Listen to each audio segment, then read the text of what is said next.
Your Shopify store absolutely sucks. Look, to be honest, most of your Shopify stores are pretty terrible out there. The ones I see on a day-to-day basis look horrendous. So today I'm going to go through a bunch of different things that cause most Shopify stores to fail so that you can avoid them and thrive in 2024. Number one, unique value proposition. Now, most Shopify stores fail because they offer the same old shit, same old experience that every other Shopify store offers. This makes it hard to differentiate yourself from your competitors, and it makes your brand just look like a commodity. So UVP, or unique value proposition, is really the question of why would someone shop with your brand as opposed to Tony's brand or Tony's website when he can just go there. He's seeing the same ads, looks like the same website, selling the same product, same experience. Why would he shop? Usually that just then comes down to price. But you do not want to compete on price because that's just a race to the bottom, right? So what can you do to make your brand unique and stand out? This could be something like the niche that you're in, the particular products or solutions that you provide. This could be your experience on your website, perhaps your shipping, perhaps your customer service. There's a lot of different things that you can do to make your brand unique and answer the question, why would a customer shop with you and not with someone else? Now, the other thing to keep in mind with this is whatever you choose to be your unique value proposition should, one, be hard for other people to copy, because if it's very easy, then someone else will just copy it instantly. And the other thing is you should not have to experience or purchase your product to be able to realize the value proposition. You want your value proposition to be easily seen and identifiable before someone actually purchases your product. So for example, let's just take good customer service. If you have good customer service as your value proposition,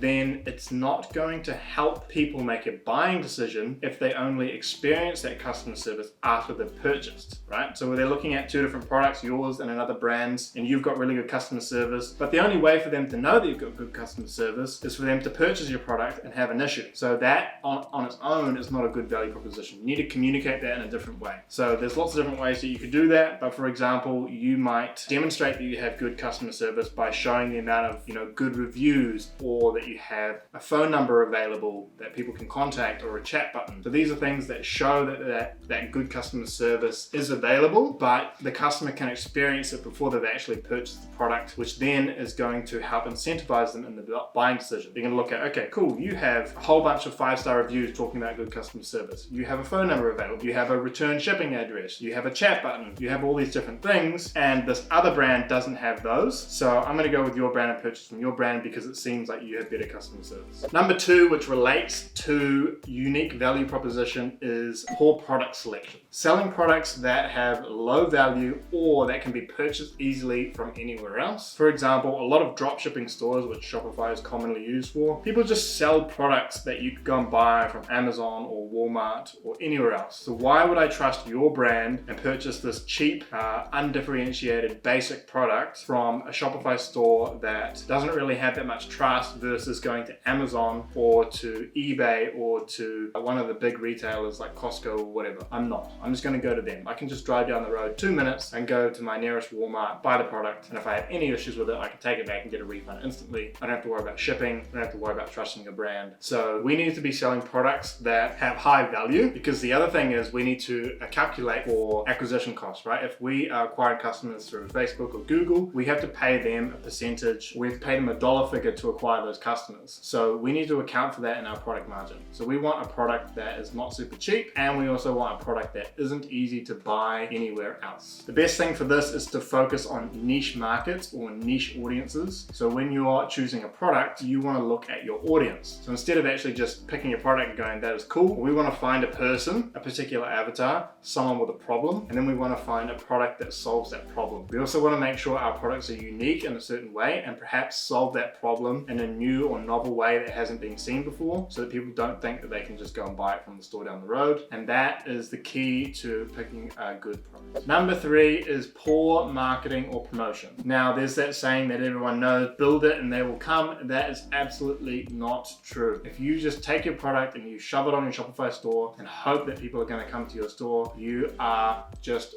wishing, right? You need to be putting money into marketing, to advertising, to SEO. You can get traffic in lots of different ways. You just need to pick one and actually put time and effort into it. If you don't have a lot of money to spend, perhaps SEO or organic videos are the best way to go. If you do have money, the fastest way to test products and to get traffic to your store is going to be ads, whether that's Google, TikTok, or Facebook. Just to reiterate, you need a great product and then you need to market and promote it. Build it and they will come is incorrect. Build it and then you need to spend a heck of a lot of money marketing and advertising it is the real statement. Number 4 is subpar web design and user experience. We need a website that is clean, that gives us all the information as customers to buy, and is easy to use. Now, most of you guys have super ugly websites out there. A lot of this is going to be dependent on the theme, so make sure you choose a good theme. We actually have a video on how to choose your Shopify theme, which we'll link below. Click that, watch that video. Find a theme that is easy to use, that is clear to the point, and actually communicates the value of your product and your brand, and make sure it's simple, right? One of the keys to user experience is just make it simple. If it's too hard, no one's going to do it. So one of the things around this is making sure that you can always find a product within 3 clicks of the homepage. So if someone's landing on your homepage and you've got menus upon menus, people have to click into different places to find things. No good. 3 clicks from the homepage, you should be able to go to any other page on the website, and that's the same for pretty much all other pages except for landing pages. Number 5 is having shitty ads that drive no traffic. Like point number 3, we need to be promoting and marketing our site to actually get people onto our site, to collect data and to make purchases. So one of the ways that we can do that with ads, this might be Google ads or primarily Facebook ads or TikTok ads. We need to be making sure that we have a high click-through rate, ideally around 1%, so that we are making the most and having our ads as effective as they can be, because we might be dumping all this money on traffic thinking that we're spending money on marketing, but unless we have people going to our site, unless we have people actually clicking through, it doesn't really make much difference. If they're just seeing our ads and they're not clicking, then we need to do something different, right? So we need to be making ads that are engaging to our audience and make people actually want to click through and buy the product. Again, this is a lot based on the foundation of what your value proposition is and what your product is, because if you don't have those sorted out first, it's going to be very hard to make ads that people actually want to click on. Point 6 is ineffective conversion optimization. So we want people going to our website with the traffic, we're going to be marketing and promoting it, but once they're there, we also want them to buy. We want them to have a good user experience, like we talked about before with good web design, but we also want them to actually add to cart, to check out and purchase. So we need to be making sure that we have a good conversion rate with our traffic that's coming. Now we have traffic first because we need some people to come to our website, we need some traffic there, we need some eyeballs on our site to actually get the data, because if we've only had 100 people come to our website, we have no idea what our actual conversion rate is. Even if one of them is bought, and that's a 1% conversion rate, we have nowhere near enough data to actually determine whether that is accurate or not. That one might have just been a fluke. So first we need to drive a bunch of traffic to our site, and then we can look at our conversion rate. Shopify will give you a breakdown on your add to carts, your initiated checkouts, and your complete purchases, and those different steps within that. You need to look at that and you need to be optimizing that, thinking about what can I do to make people add to cart. Again, the majority of weight or the biggest lever that you can pull on this is your offer or your product and your pricing that goes with that. So once you've made sure that you have an offer that people actually want, then you need to look at other conversion rate optimization tactics on your website. For example, a big one is social proof. Do you have social proof on your website, such as reviews, testimonials,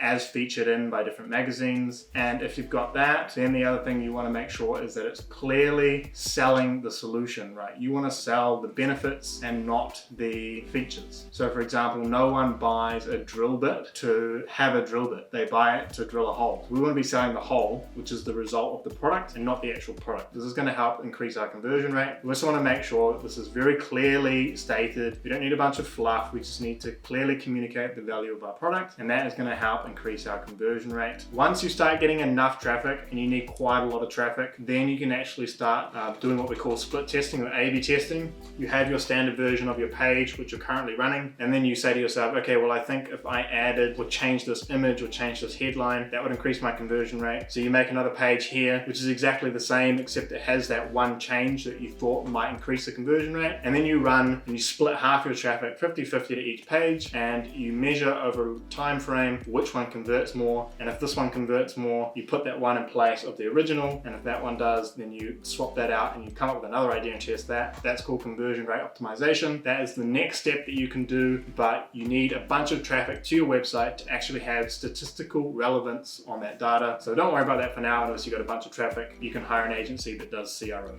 Number 7 is poor customer service. So we are acquiring these customers, and once they purchase once, they're a customer of ours, and hopefully we don't have to pay again to reacquire them. They come into our email database, they become our returning customers. Now, a big factor around whether your Shopify store fails or not is whether your returning customers actually do return. So you pay to acquire them once, but generally once people have shopped with you one time, it's now more likely that they're going to purchase again. But one of the key things around making sure they purchase again is having good customer service. If someone comes and buys from you and you pay money to acquire them, and then you have shit customer service and they get your product but they hate it, not only are they never going to come and shop from you again, but they might also tell their friends. Generally, when people have bad customer service, they're way more likely to go and tell people to bitch and moan to everyone else saying don't shop there, than if they have good service to go and tell people. So make sure that you have good customer service and that you're keeping your customers happy so that they're actually coming back again and again. You're realizing that lifetime value, and you're also offsetting your marketing cost from the front end. Number 8 is inadequate financial management. You get your Shopify store set up, you get a great product on there, you design it, it looks great, you start sending traffic, you start getting sales, and your revenue numbers look amazing. But that is not the real picture. The money that ends up in your bank account at the end of the day is the most important, and there are a bunch of other costs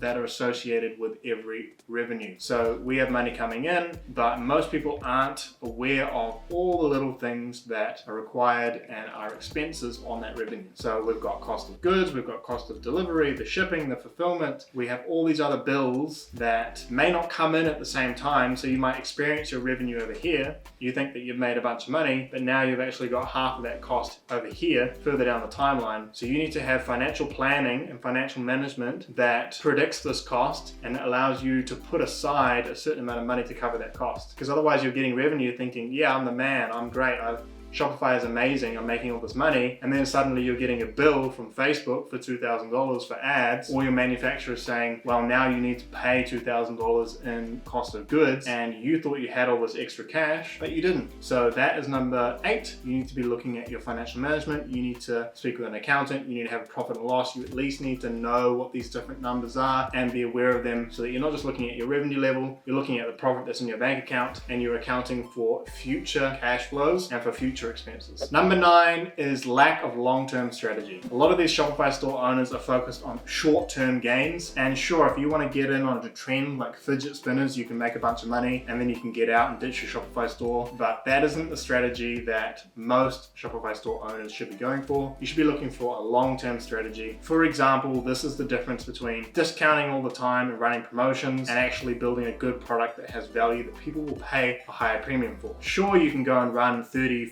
50% off, 60% off sales all the time on Facebook ads, but eventually your customers are going to become aware and not want to pay full price because they know, oh, there's a sale just around the corner, I'll just wait for this brand because they're known to have sales on all the time. There's a great book called Start With Why by Simon Sinek, and that is around why people actually buy products and what your brand is about, and that is a better way to actually pricing on value, pricing on why people want to buy your product as opposed to just because it's the cheapest. And this also relates back to the value proposition that we talked about earlier, but thinking in a long-term strategy allows you to actually build more value into your product and to not have to discount all the time. Number 10, the final point, is competitive market. You need to be finding a market that's unique, a niche that is unique, serving a person with a problem in a unique way, or at least serving a unique person. So if you can't do that with the product, solving the same problem in a unique way, then you need to be doing it by finding a unique problem to solve or a unique person to solve the problem